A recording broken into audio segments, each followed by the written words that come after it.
Lembaga Australia Achenes Association memberikan pernyataan sikap pasca operasi tangkap tangan Komisi Pemberantasan Korupsi terhadap Gubernur Aceh Irwandi Yusuf pada konferensi pers di Habak Cafe 5 Juli 2018. Mereka beranggapan OTT KPK di Bumi Serambi Mekah dianggap telah mencederai perdamaian Aceh.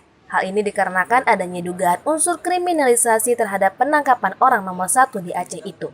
Irwandi Yusuf ditetapkan KPK sebagai tersangka karena diduga menerima suap dari Bupati Bener Meriah, Ahmadi, sebesar 500 juta, bagian dari 1,5 miliar yang diminta Gubernur Aceh tersebut.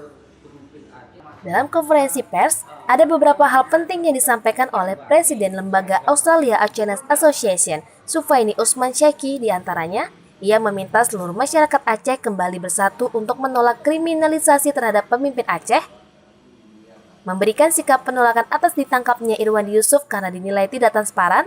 Selain itu juga, mereka menginginkan KPK untuk mengklarifikasi Irwandi Yusuf bukan tertangkap tangan, tetapi ditangkap di pendopo gubernur. Syeki juga beranggapan tindakan yang dilakukan KPK terkesan terburu-buru dan syarat akan kepentingan politik. Sampaikan tadi bahwa penangkapan tersebut ada indikasi terlalu dipaksakan.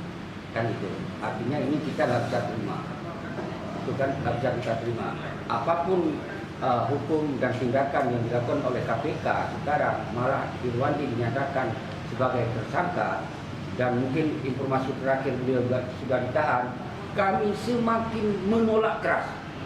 Artinya ketika kita menolak keras, ini ada upaya-upaya, baik secara upaya hukum yang nanti mungkin ada pengacaranya, mungkin juga kita upaya kesatuan dan persatuan rakyat secara menyeluruh menolak. Maka bila ini terjadi, sampai people power turun untuk menolak tindakan semena-mena KPK, inilah yang saya selalu mengkhawatirkan jangan sampai terjadi yang enggak kita inginkan lagi. Dari Banda Aceh, RA Ardi melaporkan untuk Lintas Aceh on TV.